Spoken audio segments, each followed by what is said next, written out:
Hello friends, आज अपनी Greek mythology series के नेक्स्ट वीडियो में हम एक ऐसी ट्रेजिक लव स्टोरी को डिस्कस करने वाले हैं जो एक हैप्पी एंडिंग तक तो पहुंची पर अपनी नेक्स्ट लाइफ में। तो चलिए बिना कोई देर किए लेट्स गेट स्टार्टेड।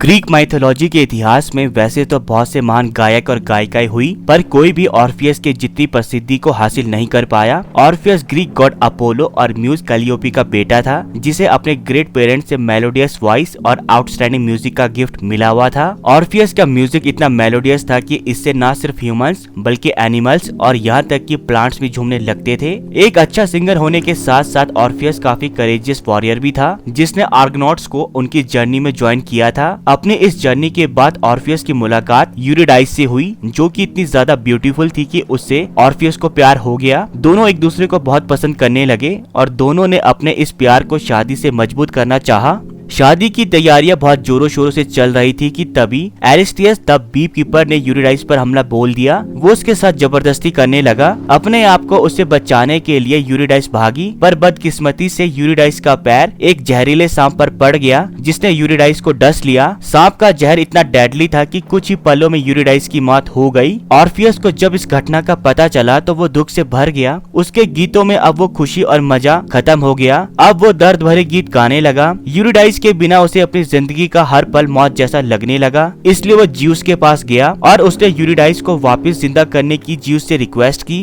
पर ज्यूस ने उसे समझाया कि वो अपने भाई हेडिस के काम में दखलंदाजी नहीं कर सकता है, और अगर ऑर्फियस सच में यूरिडाइस को वापस जिंदा चाहता है तो उसे खुद अंडरवर्ल्ड में जाकर हेडिस से रिक्वेस्ट करनी होगी। ऑर्फियस यूरिडाइस को किसी भी हालत में वापस चाहता था, इसलिए उसने डिसाइड किया कि वो अब अंडरवर्ल्ड में जाएगा और वापस यूरिडाइस को अपने साथ लेकर ही लौटेगा। ऑर्फियस अब अंडरवर्ल्ड पहुंच गया। यहाँ पहुंचते ही उसकी मुलाकात मांझी कैरन से हुई, जिसने उसके मेलोडियस म्यूजिक को सुनने के बाद उसे फ्री में एक्रोन रिवर को पार करा दिया। रिवर को पार करने के बाद ऑर्फियस की मुलाकात हेडिस के 3 हेडेड डॉग सेरिब्रस से हुई, जो कैरन की तरह ही ऑर्फियस के म्यूजिक का दीवाना हो गया और उसने उसे जाने दिया। फाइनली ऑर्फियस की मुलाकात लॉर्ड ऑफ द अंडरवर्ल्ड हेडिस और क्वीन ऑफ द अंडरवर्ल्ड परसेफनी से हुई। ऑर्फियस ने अपने प्यार की दुख भरी गाथा को दोनों को गाकर सुना दिया, जिसे सुनने के बाद डीमंस, पनिशमेंट्स देने वाले जजेस, एनिमल्स और यहाँ तक कि खुद हेडिस भी दर्द से भर गया। हेडिस ने ऑर्फियस को यूरिडाइस को ले जाने की परमिशन दे दी, पर सिर्फ एक शर्त पर, और वो शर्त ये थी कि जब तक ऑर्फियस यूरिडाइस के साथ अंडरवर्ल्ड से बाहर नहीं निकल जाता तब तक उसे पीछे मुड़कर नहीं देखना है। ऑर्फियस ने हेडिस के इस शर्त को एक्सेप्ट कर लिया और वह यूरिडाइस के साथ अंडरवर्ल्ड से बाहर निकलने के लिए जाने लगा। और तभी हेडिस ने ऑर्फियस को टेस्ट करने के लिए एक रॉन्ग सोल को उसके साथ भेज दिया, जो जानबूझकर ऑर्फियस को पुकारती रही। ऑर्फियस अपनी बिलवर्ड वाइफ यूरिडाइस को देखने के लिए इतना ज्यादा बेताब था कि उसे अपना प्रॉमिस याद ही नहीं रहा और उसने पीछे मुड़कर अपनी वाइफ को देख लिया। पर क्योंकि ऐसा नहीं करना था, ऑर्फियस के पीछे मुड़कर अपनी वाइफ को देखने के कारण यूरिडाइस दोबारा अंडरवर्ल्ड की गहराइयों में चली गई और ऑर्फियस का अपनी वाइफ को वापस लाने का ये मौका भी खत्म हो गया। ऑर्फियस अब पूरी तरह से टूट गया। वो अब एक जिंदा लाश बनकर रह गया। उसके दिन और रात अब बस दुख भरे गीतों के सहारे कटने लगे, पर ऑर्फियस की किस्मत अभी ऑर्फियस पर और जुल्म ढाने वाली थी। ऑर्फियस रोजाना की तरह अपने दर्द भरे गीत गा रहा था